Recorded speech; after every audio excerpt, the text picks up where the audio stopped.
இது 84வது படைப்பு.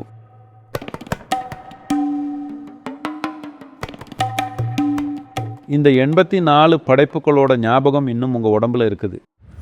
அதை நீங்கள் தூய்மைப்படுத்தலைன்னா இந்த ஞாபகம் உங்களை பிணைக்கும்.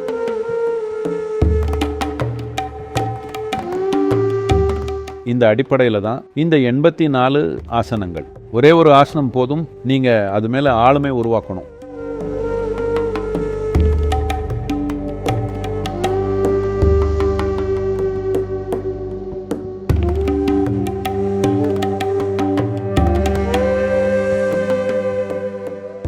இந்த பயிற்சிகள் எல்லாமே எந்த யோகா பயிற்சியாக இருந்தாலும் அதோட வேர் புத்த சுத்தின்ற அடிப்படையான செயல்முறையில் இருக்குது.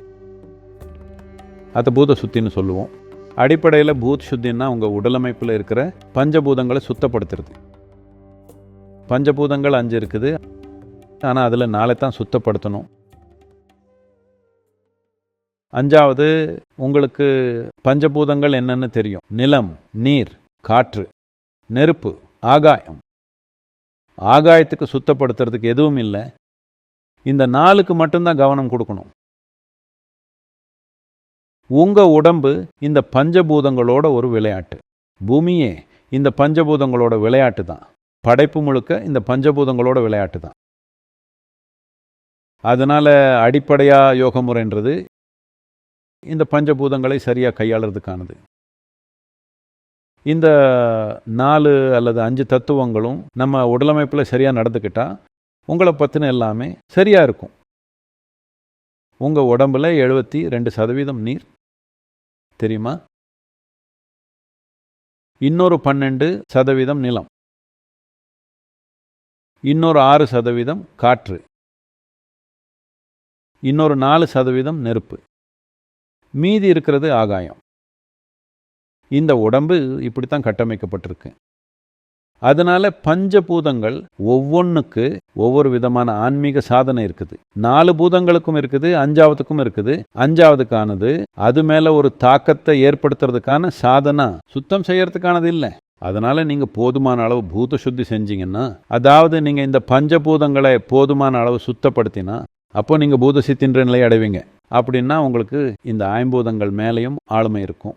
உங்களுக்குள்ள இருக்கிற நீர் நல்ல விதமாக செயல்பட்டால், உங்களுக்குள்ள உள்ள நீர் இனிப்பாக மாறினா நீங்கள் ரொம்ப இனிமையானவராக இருப்பீங்க. 72% இனிப்பாக இருப்பீங்க. நீங்கள் நிலத்தோட வேலை செஞ்சால் இன்னொரு 12% இனிப்பாகும். ரெண்டும் சேர்த்தா 84%. காற்றுக்கான சாதனை செஞ்சால் அதை செய்கிறது ரொம்ப சுலபம். அது 6%. மொத்தம் 90%. நெருப்பை எடுத்துக்கிட்டால் நீங்கள் சமூகத்தில் வாழறீங்க, நீங்கள் திருமணமானவங்களாக இருப்பீங்க, உங்களுக்கு கொஞ்சம் நெருப்பு வேணும். நீங்கள் யாரையாவது கொஞ்சம் எரிக்கணும். அதனால 4% நெருப்பு, அதை விட்டுடலாம். மீதி 6% ஆகாயம். நீங்கள் புத சித்தி அடைய விரும்பினா தானே அதை கவனிக்கணும். புத சுத்திக்கு அது தேவையில்லை.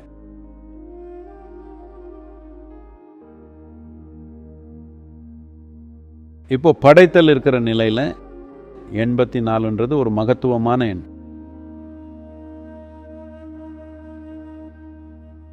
இப்போ நீங்கள் இதை நம்ப தேவையில்லை, ஆனால் இது எங்களோட உள்ள அனுபவம்.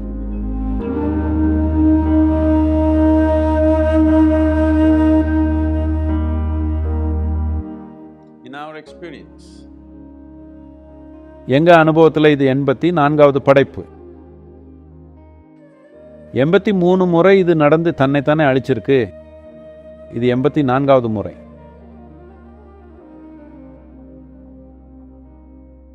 இது 112 முறை நடக்கும்.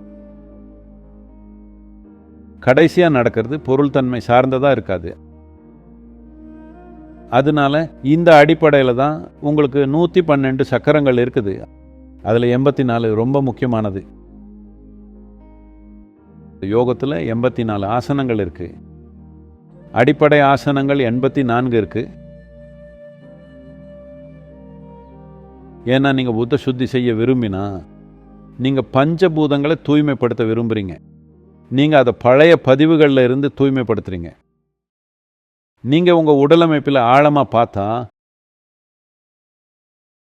நீங்கள் எல்லாத்தோட ஞாபக பதிவுகளை பார்ப்பீங்க. இந்த பிரபஞ்சம் உருவான முறை இங்கேயே இருக்குது. அது இங்கே இல்லைன்னா கடந்த காலத்தில் சில விஷயங்களை சொல்லியிருக்க முடியாது. நவீன விஞ்ஞானம் இதை பற்றி பேசுகிறதுக்கு முன்னாலேயே சொல்லியிருக்கிறாங்க.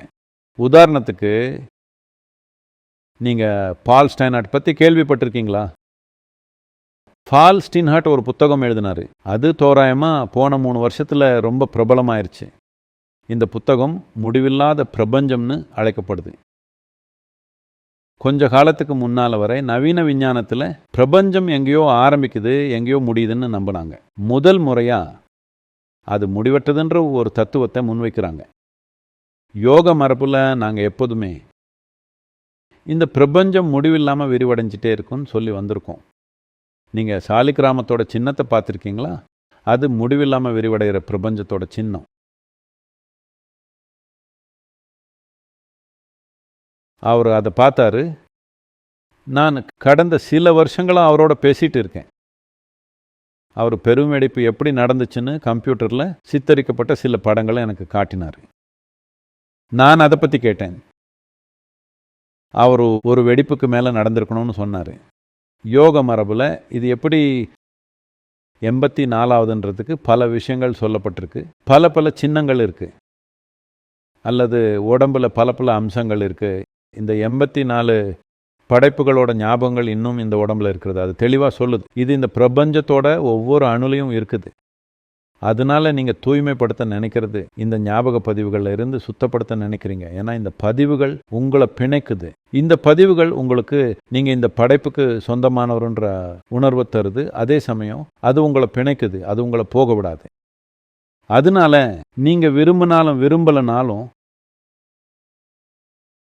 ரொம்ப காலத்துக்கு முன்னால் இறந்து போன உங்கள் கொழுத்தாத்தா அவர் உங்கள் வழியாக ஏதோ ஒரு வகையில் வாழ்ந்துட்டு இருக்காரு. உங்கள் மூக்கோட வடிவத்தில், நீங்கள் யோசிக்கிற விதத்தில், நீங்கள் உட்கார்ற விதத்தில், நீங்கள் நிற்கிற விதத்தில் அதுலையாவது வாழ்கிறாரு தானே? ஆமாவா இல்லையா? நீங்கள் அவரை புதைச்சிட்டு தான் நினைக்கலாம், ஆனால் அவர் உங்களுக்குள்ளே முளைச்சி வந்து வாழ்கிறாரு. நீங்கள் இன்னும் ஆழமாக பார்த்தா இந்த ஞாபக பதிவு இன்னும் பின்னால் போகுது. நீங்கள் பரிணமிக்க விரும்புனா உங்கள் உடலமைப்பில் இருக்கிற பஞ்சபூதங்கள் மேலே பதிவாகி இருக்கிற இந்த ஞாபக பதிவுகளில் இருந்து உங்களை சுத்தப்படுத்தணும். இந்த பஞ்சபூதங்களில் இருக்கிற பதிவுகளை தொலைக்கலன்னா அது நீங்கள் விரும்புகிற மாதிரி நடந்துக்காது. அது மறுபடியும் பழைய சுழற்சிப்படியே போகும். உங்கள் முன்னோர்கள் இறந்துட்டு தான் நீங்கள் நினைக்கலாம். இல்லை, அவங்க உங்கள் வழியாக வாழ்கிறாங்க. உங்களுக்கு தெரியும் இயேசு என்ன சொன்னாருன்னா, இறந்தவங்களை இறந்தவங்க கிட்டே விட்டுருங்க. இதனால தான் யாரோ ஒருத்தர் சந்நியாசம் எடுத்தா முதல்ல என்ன செய்வாங்கன்னா, அவங்க இன்னும் உயிரோடு இருக்கிற அவங்களோட அம்மா அப்பாவுக்கு கர்மா செய்வாங்க. அவங்க இறக்கணுன்றது நோக்கம் இல்லை, உங்கள் ஞாபக பதிவுகள் சுத்தப்படுத்தணுன்றதான் நோக்கம். உங்கள் மரபியல் உங்களை ஆட்டி படைக்கிறத நீங்கள் விரும்பலை. ஏன்னா உங்கள் மரபியல் உங்களை செலுத்துச்சுன்னா நீங்கள் வெறும் சுழற்சியான செயல்முறையாக இருப்பீங்க. நீங்கள் எங்கேயும் போக மாட்டீங்க. நீங்கள் அதே இடத்த சுற்றி வருவீங்க. ஆனால் எங்கேயோ போகிறதா நினைப்பீங்க. ஒரு நிலையில் உங்கள் ரசாயனத்தில் இருக்குது, மரபணுவில் இருக்குது. இன்னொரு நிலையில், இன்னும் ஆழமான நிலையில் பஞ்சபூதங்களில் இருக்குது. நாம் அதை சுத்தப்படுத்த விரும்புகிறோம். அதை நீங்கள் சுத்தப்படுத்தலைன்னா இந்த ஞாபக பதிவு உங்களை பிணைக்கும். இது உங்களை ஒரே இடத்த சுற்றி வர வைக்கும். இந்த அடிப்படையில் தான் 84 ஆசனங்கள், 84 படைப்புகள், இதெல்லாமே ஒன்னோட ஒன்று தொடர்புடையது. நீங்கள் அதுபடி போக தேவையில்லை. எப்படியும் இதனால் 84 ஆசனங்கள் உருவாக்கப்பட்டிருக்கு. இந்த 84 நாம் 84 ஆசனங்கள்னு சொல்லும்போது இதை வெறும் 84 உடல்நிலைகளாக நினைக்காதீங்க. இதெல்லாம் ஞானமடைகிறதுக்கான 84 முறைகள்.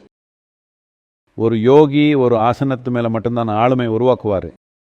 அவர் 84 இல்லைன்னா சில பேர் செய்கிற மாதிரி 600 எல்லாம் செய்கிறதில்ல. அமெரிக்காவில் அவங்க எங்கிட்ட வந்து நான் 320 ஆசனங்கள் செய்கிறேன் அப்படின்னு சொல்லுவாங்க. நான் சொன்னேன், எதுக்காக அப்படி? ஒவ்வொரு முட்டாளும் 1000 ஆசனங்கள் செய்கிறாங்க. அவங்க எந்த மாதிரி உட்கார்ந்தாலும் ஒவ்வொன்றும் ஒரு ஆசனம்தான். ஒரு ஆசனா போதும். அது மேலே நீங்கள் ஆளுமை உருவாக்கணும். அதனால ஞானமடைய 84 வழிகள் இருக்குது. இதுக்கு தான் இந்த 84 ஆசனங்கள். இந்த 84 4 பூதங்களை சார்ந்தது. ஒவ்வொன்றுக்கும் 21. இதுக்கு வேறு பல அம்சங்கள் இருக்குது. ஆனால் உங்களுக்குள்ள அந்த அனுபவத்தோட ஒரு பரிமாணம் இல்லைன்னா நான் உங்களை நம்பிக்கைக்குள்ளே கொண்டு போயிடுவேன். அப்படி நான் செய்ய விரும்பலை.